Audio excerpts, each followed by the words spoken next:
మరో సాయి బంధువుతో మాట్లాడదాం. సాయిరామ్ అండి. హలో, మీ పేరు? నా పేరు సుబ్బలక్ష్మి అండి. ఎక్కడి నుంచి మాట్లాడుతున్నారు? హలో, చెప్పండి, ఎక్కడి నుండి మాట్లాడుతున్నారు? నేను వైజాగ్ నుంచి అండి, హెచ్బి కాలనీ మా ఇల్లు.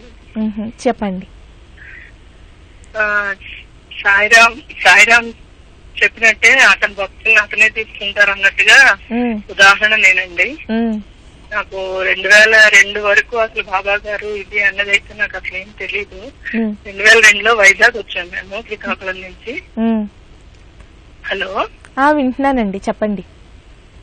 వైజాగ్ వచ్చాము. అప్పుడు కళ్ళలో కనిపించారండి బాబా గారు. షిరిడీలో ఎలా ఉంటుందో ఆయన మూర్తి విగ్రహం అదిను అలాగే కళలాగా వచ్చింది. అందరూ భక్తులు వెళ్తున్నారంట, నేను అలా తలుపు వెనకాతలు ఉండిపోతున్నానంట. బాబా గారేమో రామ్మ ఎందుకు అక్కడ ఉండిపోయావు అంటే, నేను స్నానం చేయట్లేదు బాబా, నేను అందుకే రాను అని చెప్పానంట. పర్వాలేదు, నాకు అలాంటివి ఏమీ లేదు, రామ్మ అని చెప్పేసి పిలిచారు.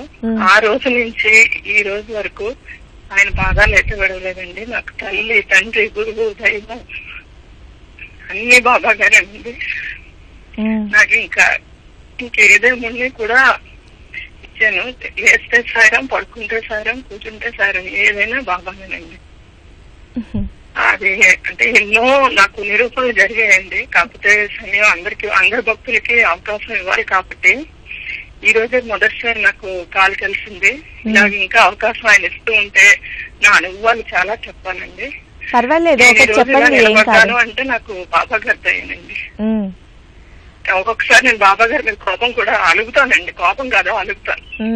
ఒక తండ్రి లాగా అన్నమాట. తండ్రి దగ్గర బిడ్డలు ఎలా ఉంటారో అలాగా ఒక తల్లి, తండ్రి అంతా అతనేనండి. నాకు అమ్మ నాన్న ఇద్దరు చనిపోయారు.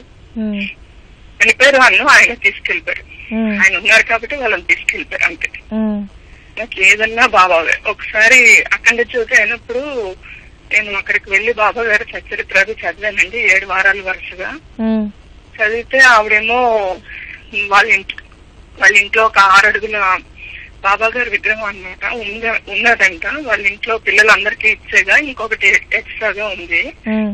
అంతమంది భక్తులు వచ్చి చదివినా కూడా ఆవిడ నాకు ఒక 3-4 నెలల తర్వాత మళ్ళీ ఫోన్ చేసి, అమ్మ నీకే ఇవ్వాలని ఉంది, ఆ విగ్రహం నేను నీకే ఇస్తున్నాను, మీరు ఇంట్లో పెట్టుకుంటారా పర్వాలేదా అని అడిగారు. ఆయన అంతటా ఆయన మా ఇంటికి వస్తున్నారు అంటే నేను ఎందుకు కాదంటానమ్మా, నేను చక్కగా తీసుకుంటానని చెప్పి మా ఇంట్లో తెచ్చుకుని ఏదో నాకు తోచిన రీతిలో నేను చేస్తున్నానండి. అలాగని నేను భజనలు చేసిన ఇది కాదు. నాకు అవకాశం అయినంత మటుకి నేను తిన్నది ఆయనకు ముందు సమర్పించుకుంటాను. ఏ పని చేసినా ఒకటే మాట, లేచినా, పడుకున్నా, కూర్చున్నా, నిద్రలో ఏదన్నా నాకు సాయి నోటి ముందు ఏంటంటే సాయి, ఆ 2 అక్షరాల మాట మాత్రం నాకు ఉంటుందండి. లైఫ్ లాంగ్ ఇంకా ఆయన తోడుంటా. నేను ఈ రోజుల్లో నిలబడ్డాను అంటే ఆయన దయ్యానండి. నా పిల్లలు ఒక వృద్ధిలోకి వచ్చారు. ఏదన్నా బాబా బాబా బాబా, ఊదిదారం లేనిదే నేను ఇంటి నుంచి బయటకు అడుగు పెట్టనండి. అదొకటి. ఇంకా ఆయన దయ వల్ల ఆయన సేవలకి గట్రా నాకు పిలిచారు అంటే తప్పకుండా నేను ఏ పరిస్థితిలో అవకాశం కల్పించాలా గానీ నాకు అవకాశం ఉంచినట్టు నేను చేస్తాను. ఇదే చెప్పాలనుకున్నానండి. మళ్ళీ కాల్ కలిసి ఇంకా బోల్డ్ అనుభవాలు ఉన్నాయి. బాబా గారి ముద్రలు కూడా నాకు దేవుడి మందిరంలో వచ్చాయండి. అవన్నీ కూడా ఉన్నాయి. ఒకసారి ప్రశ్నలు జవాబులు బాబా గారి బుక్ లో చదివితే ముద్రలు జాగ్రత్త పరుచుకో అనేసి కూడా చిన్న సందేశం కూడా నాకు వచ్చింది. చాలా సచరిత్ర చదువుతున్నప్పుడు, కట్రా గురు చరిత్ర చదువుతున్నప్పుడు సందేశాల్లో రావటం చేయటం అలాంటివి జరుగుతూ ఉంటాయి. ఇది అతిశయోక్తి కాదమ్మా, నాకు జరుగుతున్నది అన్నమాట. మీలాగా బాబా ప్రేమను అనుభవిస్తున్న మీ తోబుట్టులో మేమందరం ఎందరో కొన్ని కోట్ల మంది ఉన్నాం.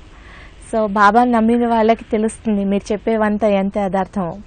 ధన్యవాదాలు సుబ్బలక్ష్మి గారు కాల్ చేసినందుకు. అప్పుడప్పుడు ఇలా కాల్ చేస్తూ ఉండండి, తప్పకుండా మీ కాల్ కూడా కనెక్ట్ అవుతూ ఉంటుంది. మరో సాయి బంధువుతో మాట్లాడదాం. సాయిరామ్ అండి. బాగున్నారండి? బాగున్నానండి. ఎవరు మాట్లాడుతున్నారు? అదే శ్రీకాకుళం నుంచి చెగడామని, దుర్గా ప్రసాద్ అంటారు కదా. చెప్పండి. అదే మొన్న మీరు వచ్చారు కదా, రాలేకపోయారు, చాలా బాధపడ్డాము. శ్రీకాకుళం రమ్మన్నారు, ఆ రోజంతా వర్షమే. లేదు, దుర్గాప్రసాద్ గారు అన్నారు వీలైతే వస్తానని. ఇంతకు మీ పాప ఎలా ఉంది? పాప బాగుందండి. మీ దగ్గరే ఉందా? అదే ఆ రోజు నూట్లో పడిపోయిందని చెప్పారు కదా పాప.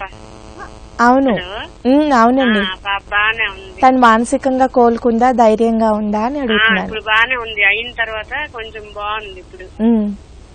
బాబా గారు ఇప్పుడు అంటే అనిగట్లు ఉన్నారు నాకు అంటుంది ఇప్పుడు. ప్రతి మనిషికి 3 గండాలు ఉంటాయి, అవి తీరిపోయాక ఇంకా అసలు ఉంటుంది అనమాట. అది ఎప్పటికో ఎవరికి తెలియదు.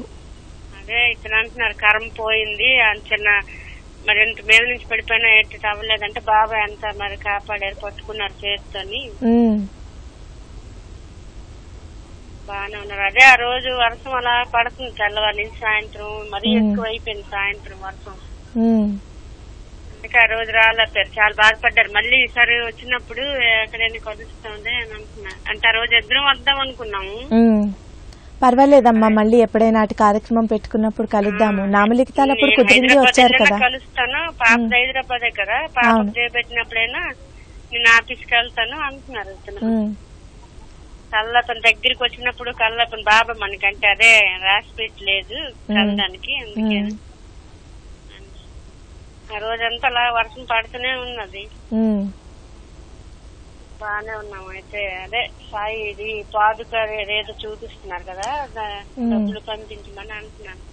మనకి పాదుకలు మీ కొరియర్ లో వస్తాయండి. ఎలా అయితే బాబా గారి కిట్ వచ్చిందో పాదుకలు కూడా మీకు అలా కొరియర్ లో వస్తాయి. దూరంగా ఉన్న వాళ్ళు కూడా పేరు గోత్రాలు చెప్పేస్తే సరిపోతుంది. అదే పంపించండి, పాప పేరు మీద పంపించండి అంటున్నాను. ఈరోజు మాట్లాడుతుందంట పాప. హలో సాయిరామ్, చెప్పమ్మా. సాయిరామ్, బాగున్నారా? బాగున్నాను. నువ్వు సంతోషంగా ఉన్నావమ్మా? నీ మనసు సంతోషంగా ఉందా, ధైర్యంగా ఉందా? ఇప్పుడు చాలా హ్యాపీగా ఫీల్ అవుతున్నాను. ఆ రోజు వరకు నాతో ఎవరు లేరు అనుకున్నాను, కానీ ఈ రోజు మాత్రం చాలా సంతోషంగా ఉంది. ఆ రోజు రాత్రే నైట్ నాకు బాబా కళ్ళకి వచ్చారు. బాబా కళ్ళకి వచ్చి నా మంగళసూత్రం మీద పసుపు కుంకుమ వేశారు అన్నమాట. ఇంకేమి అసలు బ్రహ్మాండం. అది 3 బాబాలు అన్నమాట. ఒక్క అంటే బ్రహ్మ గారికి ఎలాగుంటారో ముఖాలు అలాగనమాట. అసలు ఆడపిల్లలు ఎంత ధైర్యంగా ఉండాలి. ఏ సమస్య వచ్చినా మనమే ధైర్యంగా ఉండాలి, మనమే ఎదుర్కోవాలి. ఇంక నీకు తిరుగులేదులే. నాకంటే ఇప్పుడు హలో వింటున్నానమ్మా. అదే ఫోన్ తను ఏదైనా అంటే మనం ధైర్యంగా ఉండాలనేసి నాకు బాబా చెప్పినట్టుగా చెప్పారు. ఇప్పుడు సంతోషంగా ఉన్నాను బాబా. సరే అమ్మా, ఇప్పుడు సంతోషంగా ఉండు, బాబా నీతోనే ఉంటారు. ఒక సాయి బంధువుతో మాట్లాడదా. సాయిరామ్ అండి. సాయిరామ్ అండి. ఎవరు మాట్లాడుతున్నారు? నేను హరితనండి. సాయిరామ్ అండి, సాయి వాహిని గారు. బాగున్నారా? బాగున్నానండి. ఇంక ముందు 2 times చేసినానండి. ఈ రోజు మళ్ళీ నాకు ఏదో ఆ తాతగా అలా నొక్కేసాను, అలా బాబా బ్లెస్సింగ్ ఇచ్చేసారు. చెప్పండి హరిత గారు. చాలా మిరాకిల్స్ ఉన్నాయండి. ఇందాక ఒక భక్తురాలు చెప్పింది, చాలా అసలు ఆమెలాగే నాకు కూడా చాలా అండి మిరాకిల్స్ అని అవి చెప్పేటివన్నీ నేను చెప్తున్నా అన్న ఫీలింగ్ వచ్చిందండి నాకైతే. అలా అసలు చాలా ఉన్నాయి. ఎంత అంటే బాబాను మనం అలా నమ్ముకుంటే ఆయన అన్ని మనమేం అడగనక్కర్లేదండి. మనం ఇది కావాలి అది కావాలని అడగనక్కర్లేదు, అన్ని ఆయనే చూసుకుంటాడు. మన పిల్లల్ని మనం ఎలా చూసుకుంటున్నామో ఆయన అలా చూసుకుంటాడు. మన సాయి టీవీ కూడా అలానే ముందుకెళ్తుందండి, దానికి అసలు తిరువే లేదు. అంత బాగుంది అసలు. మా ఇంట్లో మాకి అదొక బాబా లాగా అదొకటి అయిపోయింది మాకు ఇప్పుడు. అంతా ఒక ఫ్యామిలీ లాగా అనిపిస్తుంది నాకు. ఎంత అంటే కొన్ని మాటలతో చెప్పలేకపోతున్నాను నేను, అంత హ్యాపీగా ఉందండి. బాబా మాటలు అయితేనేమి, సవన మంజరి అయితేనేమి, నైట్ ఈయన మనకు దీక్షిత్ గురించి మా అనిల్ గారు సార్ చెప్తున్నారు, ఎంత మంచి మాటలు చెప్తున్నారంటే అప్పుడు ఆయన ఎలా ఉండేవాళ్ళు అన్ని మనం అలా ఉండాలి. ప్రతిదీ మనకు ఒకరికి చెడు చేయకపోయినా పర్వాలేదండి, మనం వాళ్ళకి మంచి చేస్తే చాలు. అలా మంచి మంచి పనులు చేసుకుంటా మన కర్తవ్యం మనం చేసుకుంటా హ్యాపీగా వెళ్ళిపోతూ చాలా హ్యాపీగా ఉందండి నాకైతే. నాకు చాలా ఈ టీవీ వల్ల మారిపోయానండి చాలా. ఆరోగ్యం బాగాలేకుందని చెప్పాను కదండి అప్పుడు మీకు ఇలా చేసుకోమని. ఇప్పుడు అలా లేదండి, చాలా అసలు ఇంట్లో ఎంత ప్రశాంతత వచ్చిందో, పిల్లలు కానీ నేను కానీ ఇంట్లో మా వారు కానీ, అదొక ఇంట్లోనే మాకు టెంపుల్ లాగా అనిపిస్తుందండి. మాకు పనులు చేసుకోవాలి తప్పదు, మన పనులు చేసుకుంటా అని బాబాని అనుకుంటా, మనం మన పనులు చేసుకుంటా, మనకు రిలేటివ్స్ హెల్ప్ చేస్తా, లేకుంటే లేదు. ఇలా అండి సాయి పదుల గురించి ఇప్పుడు చూస్తున్నానండి. అది ఎట్లా అండి, 516 రూపీస్ ఇచ్చేస్తే మనకు వస్తాయి కదండి. దూరంగా ఉండే వాళ్ళకి కొరియర్ ఛార్జ్ ఎక్స్ట్రా అండి, కొరియర్ లో పంపించాలి అంటే. అండ్ దాంతో పాటుగా మీరు ఏదైనా సాయి టీవీ యానివర్సరీ సందర్భంగా మనం 3వ సంవత్సరంలోకి అడుగు పెడుతున్నాం, మళ్ళీ దీని మెయింటెనెన్స్ ఉంటుంది, ఇంకా కార్యక్రమాలు కూడా కొత్తవి చేయాలి కదా, అలా ఏదైనా కొంత కలిపి వేయాలనుకుంటే వేయచ్చు. తర్వాత ఎవరైనా ఫ్యామిలీ ఫోటో ఇచ్చి విషెస్ వేయించాలంటే వేయించుకోవచ్చు. అదే అండి అసలు నేను చెప్పాల్సిన అనుకున్నవన్నీ ఇందాక మనకు ఒక సిస్టర్ చెప్పింది, అలా నా ఫీలింగ్స్ అన్ని ఆయనే చెప్పేస్తుంది అని అనుకుంటున్నాను. చాలా మంది ఇప్పుడు మీరు మాట్లాడుతుంటే కూడా అలా ఎందరో కనెక్ట్ అవుతారు, మన సాయి బంధువులందరం, అందరం ఒక్క కుటుంబమే కదా. అవునండి, నాకు తెలిసిన వాళ్ళకి కూడా నా దగ్గర నేను అది సాయి కిట్ లోంచి బుక్ తెచ్చుకున్నాను కదండి, నా దగ్గర ఆల్రెడీ అవుతుందండి. ఇది ఇంకొకరికి ఇస్తే బాగుండు అని నేను వేరే నాకు చాలా మంచి ఫ్రెండ్ కు ఇస్తున్నానండి. ఆమె కూడా ఇదే దాంట్లో ఉంది కాబట్టి అట్లాంటి వాళ్ళకి ఇస్తే వాళ్ళు ఇంకా మన మాదిరి ప్రచారం చేస్తారు. వాళ్ళకి ఇట్లా సాయి టీవీ గురించి తెలియదండి, వాళ్ళకి చెప్తానండి ఇలా ఇలా ఉంటది బాగుంటది అని చెప్పాను. అవునా అండి, నాకు అసలు అలా అందరికీ నేను చెప్పాలి, అందరు నాలాగా బాగుండాలి, అందరు ఇలా మనశ్శాంతిగా ఉండాలి అలా అండి. నాకు మీరు ఎలా అయితే ఇంత కష్టపడుతున్నారో సాయి టీవీ ద్వారా నా చేతనైతే నేను చేయాలి అనుకుంటున్నానండి. లేడీస్ తోనే అవుతుంది ఏదైనా సరే. అదే అవునండి, మనం ఎందుకంటే ఇంకా ఏకదీక్షగా ఒకటే సమయంలో ఎన్ని పనులైనా చేయగలం. భగవంతుడు మనకి ఆ శక్తి ఇచ్చాడు. ఇప్పుడు నాకు అలా మాట్లాడితే ఏదో ఒక 2 times ఇది 3rd time అండి. అప్పుడు ఒకసారి మాట్లాడితే నాకు బాబాతో నేను నా విషయాలన్నీ నీతో చెప్పుకున్నట్లు, బాబాతో చెప్పుకున్నట్టు అలా హ్యాపీగా ఉంటుందండి. ఇంకా మనతో మనం చెప్పుకుంటేనే కదండి ఏమైనా మనకు తెలిసేది, ఇతరులకు తెలిసేది, మనం ఇలా ఉన్నామని కూడా తెలుస్తుంది ఎదుటి వాళ్ళకి. వాళ్ళు ఏదైనా బాధల్లో ఉంటే ఓహో ఇలా మనం దేవుణ్ణి నమ్ముకోవాలి, ఆయన చెప్పినట్టు ఫస్ట్ మనం వినాలండి, తర్వాతే మనం ఆయన చూసుకుంటాడండి. మనకి ఏం కావాలో ఆయన చూసుకుంటాడు. మనం అయితే మనం చెప్తున్నారు కదండి సచ్చరిత్రలో రోజు చెప్తున్నారు, అవన్నీ మనం వింటా వస్తే చాలండి, అవన్నీ మనం పాటిస్తా వచ్చే చాలు. మనం పెద్దగా ఏం చేయనక్కర్లేదు, మన దినచర్యలో అవి కూడా ఉండాలి అంతే.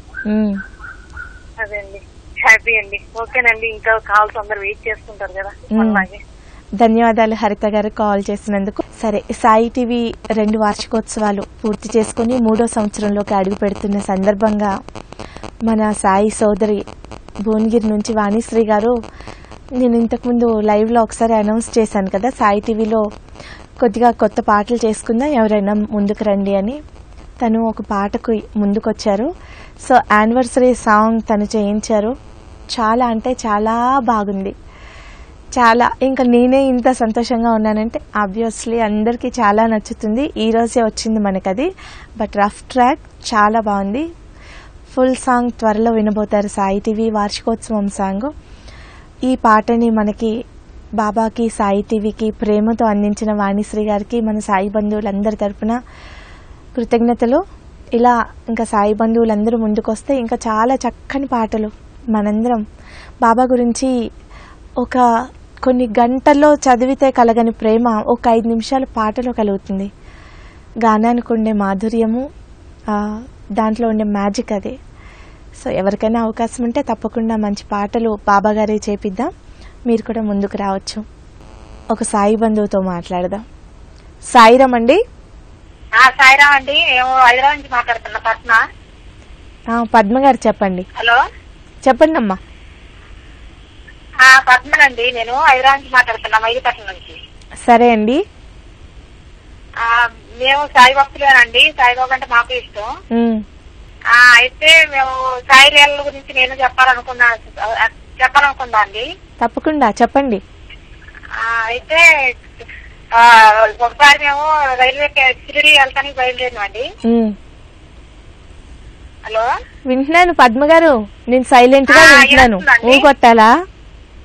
ఆయన వస్తుందండి. బయలుదేరారు. రైల్వే 1 గంటకు బండి ఉందండి షిరిడీకి. 1 గంటకు బండి ఉంటే మేము 11 గంటలకు పోయి కూర్చున్నామండి అక్కడ. కూర్చొని ఉంటే టికెట్ లో బండి ఎదురుకుండా కానీ బండి ఎక్కలేదండి మేము. అయ్యో, తెలియలేదా మీకు? ఎక్కలేదండి. బండి ఎక్కకుండా తీరా బండి కదిలే ముందు ఎక్కినవండి. అప్పుడు బండి పోతుంటే అప్పుడు సాయిబాబా తెలిపిందండి మాకు. సాయిబాబా తెలిపి అప్పటికప్పుడు బండి ఎక్కినవండి. ఇంకా ఎక్కి అప్పుడు దేవుడు కళ్ళు తెరిపించిందండి. రిజర్వేషన్ చేయించుకున్నాం, అన్ని చేయించుకున్నాం. తీరా బండి కదిలిందండి. అప్పటికప్పుడు దబాదబా ఎక్కినవండి. హలో పద్మ గారు, అంటే ఎక్కినవండి బండి. బాబా అప్పుడు మమ్మల్ని అమ్మటే కళ్ళు తెరిపించిందండి. బండి పోతుంది, ఎక్కినవండి. ఎంత 2 గంటలకే కూర్చున్నా బండి ఎక్కలేదండి మేము. ఎదురుగానే ఉంది బండి ఎక్కకుండా ఉంటూనే ఉన్నామండి. ఇక ఎదురుగా ఉండామని ఎక్కలేదు. తీరా బండి కడిగేటప్పుడు షిరిడీకి వస్తుందని దబాదబా ఎక్కేసినామండి. ఈ సాయిబాబా కళ్ళు తెరిపించి ఎక్కిందండి. మళ్ళీ ఒకసారి ఆ రైల్వే స్టేషన్ కాడికి పోయిన తర్వాత దిగేటప్పుడు కూడా రాత్రి 2 అవుతుంది టైం.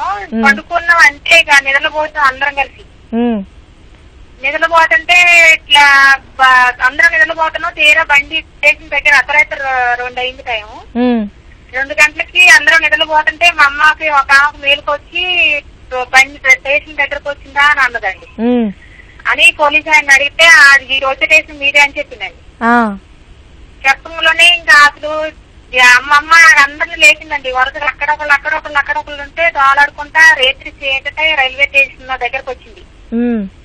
అప్పటికప్పుడు దబా దిగేసినామండి బండి. దేవుడు అసలు మమ్మల్ని ఆ టైంలో అక్కడ దించిందంటే అసలు బాబానేనండి లేచింది. అంతే కదా, షిరిడి వెళ్ళాలంటే వెళ్ళలేం, బాబా పిలుచుకుంటేనే కదా. జాగ్రత్తగా తీసుకెళ్ళాలి. మాకు చాలా ఇళ్లలో మా జీవితంలో మాకు చాలా అట్లా జరిగినాయండి. అయితే దేవుడు లేపిండు మమ్మల్ని ఆ టైంలో. ఇక్కడ బండి కూడా ఎక్కించిందండి బాబా. ఇంతకు అది ఏం ట్రైన్ అండి? ఎక్కడ దించుతారు? నాగర్సోలా లేకపోతే ఎక్కడ దిగుతారు? ఏం ట్రైన్ అది? ఆ టైం తెలియదు. అక్కడ నుంచి మళ్ళా బస్సు దీనికి వెళ్ళినామండి చిన్న ఆటోలకి. రాగమిస్తోనే 60 కిలోమీటర్లు ఉంటది. అర్ధరాత్రి 2 అవుతుంది టైం. అసలు చీకట బాగా లేపిండి మమ్మల్ని లేపి దించిందండి అక్కడ. ఇదేం ట్రైన్, అవేం టైమింగ్స్? మీరు కూడా ఆ టైమింగ్స్ లో వెళ్ళటం ఏంటి? బాబా గారు పాపం మిమ్మల్ని అంత జాగ్రత్తగా అవునండి దించిన మమ్మల్ని బాబా. అసలు మేము ఇప్పటికీ అప్పటికి చెప్పుకొని అదే గుర్తొస్తుంది మాకు. బాబా పిల్లలు 4 కుటుంబాలండి. 4 కుటుంబాలు పిల్లలతో వెళ్తుంటే అసలు అక్కడ అద్భుతం జరిగింది. అక్కడ దిగేటప్పుడు ఇక్కడ ఎక్కేటప్పుడు సికింద్రాబాద్ లో. అంతే కదా, అర్ధరాత్రి ఆడపిల్లలు పుట్టింటికి వస్తుంటే బాబా గారు ఎంత జాగ్రత్త తీసుకెళ్లారు. అవునండి అదొకటి. మళ్ళీ మన దిల్సునగర్ సాయిబాబా గుడికి వెళ్తే ఒకసారి మా పిల్లలతో నేను పిల్లలు తీసుకొని అక్కడికి వెళ్తాం అప్పుడు. ఇక్కడ మా దగ్గరలో గుడి లేకుండే. అయితే అక్కడ నమ్మకం ఉంది. అక్కడికి పోతుంటే ఆడ అన్నదానం ఫుల్ జనం, పబ్లిక్ ఫుల్ ఉన్నారండి అక్కడ. ఈ చిన్న పిల్లలు వేసుకొని అన్నదానం ఎట్ట చేయాలా అనుకుంటే బాబా 2 పిల్లలు చిన్న పిల్లలు వచ్చి టికెట్లు ఇచ్చారండి. అన్నం టికెట్లు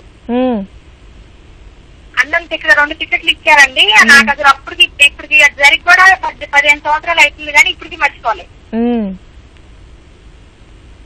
2 చిన్న పిల్లగాళ్ళు 2 పిల్లగాళ్ళు వచ్చి ఇగో మీరు అన్నం తినకుండా ఎందుకు వెళ్తారని టికెట్లు ఇచ్చారండి. 2 చిన్న పిల్లగాళ్ళు. అంత లైన్ లో అంత జనంలో ఆ టికెట్లు ఆ పిల్లలకి ఎట్ట దొరికినాయని నేను ఆలోచించకుండా టికెట్లు తీసుకుని వెళ్ళిపోయిన ఆనందించడానికి. అని బాబా ఆ పిల్లగాళ్ళు ఎంత తిరిగి చూసి ఈ పిల్లలకి టికెట్లు ఎట్ట దొరికినాయి, అంత లైన్ ఉంది కదా, అంత జనం ఉన్నారు అక్కడ అని అనుకున్నా. మీరు ఫస్ట్ టైం కాల్ చేశారు కదా పద్మ గారు? టికెట్లు దొరికినాయి. ఆ పిల్లగాళ్ళు వెళ్ళిపోయారు, మాయమైపోయారండి 2 పిల్లలు. మీరు ఫస్ట్ టైం కాల్ చేశారు కదా లైవ్ కి? అవునండి, ఇప్పుడే ఫస్ట్ టైం. దేవుడు సాయిబాబా కలుగుతారా లేదా అని చెప్పని. కానీ చక్కగా మాట్లాడారు మీరు, ఎలాంటి కన్ఫ్యూజన్ అవ్వలేదు, చక్కగా మాట్లాడారు. అప్పుడప్పుడు కాల్ చేస్తూ ఉండండి, ఇలా చక్కగా బాబా గారి గురించి చెప్తూ ఉండండి, మేము కూడా సంతోషపడతాము. మరో సాయి బంధువుతో మాట్లాడదాం. సాయిరామ్ అండి.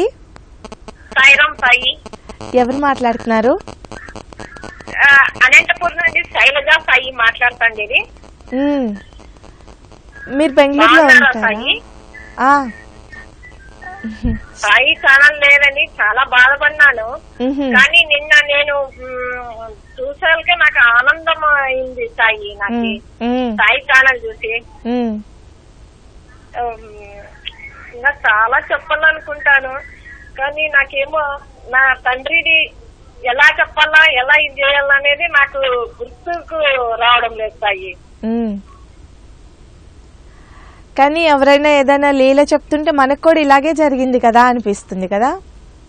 నాకెన్నో జరిగినాయి సాయి, వేలల్లో జరిగినాయి సాయి. నాకు చాలా బాగా జరిగినాయి. నేను ఇంకా చెప్పలేనంత ఇది సాయి. నాకు ఆ తండ్రే నాకు చాలా ఈ బిడ్డని ఎంత బాగా అన్నిట్లో నాకు ఇది సహాయం చేస్తున్నాడు సాయి. ఒక ఆరోగ్యంలో గాని, ఒక ప్రాణంలో గాని. నాకు ఓసారి పై నుండి కింద పడినా కూడా నాకు ఒక దెబ్బ కూడా తగలేదు సాయి.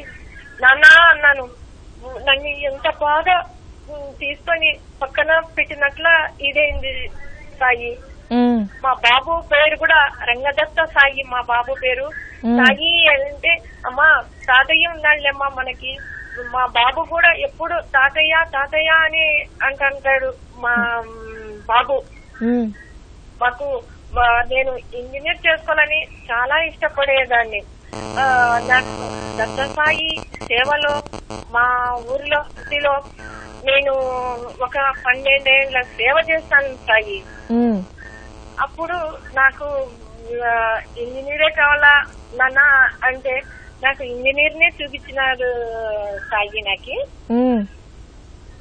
నాకు చాలా బాగా ఇదిగా ఉంది. నేను 93లో షిరిడికి వెళ్ళాను. ఇంతవరకు నేను షిరిడికే వెళ్ళలేదు.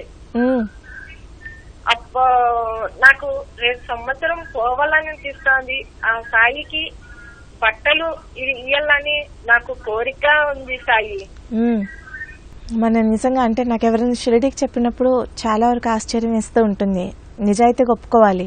మనంతటికి మనం ఏదన్నా పనులతో వాయిదా వేసుకుంటాం 99% మంది. ఎవరో ఒకళ్ళకి మాత్రము నిజంగానే వాళ్ళకి పిలుపు ఉండదు. మనందరికీ ఇట్లా తల్లి ఇంటికి బిడ్డకి ఎప్పుడు పిలుపు ఉన్నట్టే ఉంటుంది. నేను మళ్ళీ షిరిడి వెళ్తున్నానుగా, మళ్ళీ బాబా గారిని దర్శనం చేసుకొని వస్తాను. ఇంకో మంత్ కోసం రీఛార్జ్ అవుతాను. సరే, ఇవాళ సాయి బంధువులందరూ చక్కగా వారి జీవితాల్లో సాయి వారికి అందించిన ప్రేమని మనకు కూడా చెప్పి వారు ఆనందించారు, మనకు కూడా సంతోషం కలిగించారు. కాల్ చేసిన సాయి బంధువులందరికీ ధన్యవాదాలు. కాల్ కలవలేదు అని ఎవరు బాధపడిన అవసరం లేదు. రేపటి కార్యక్రమంలో మళ్ళీ కలుసుకుందాం. రేపు కూడా కాల్ ప్రయత్నం చేయండి. రేపు తప్పకుండా ఇవాళ కలవని వారందరికీ కాల్స్ కలుస్తాయి. మరి ఇవాళ కార్యక్రమాన్ని ఇక్కడితో ముగించేసుకుందాం. ఓం సాయిరామ్.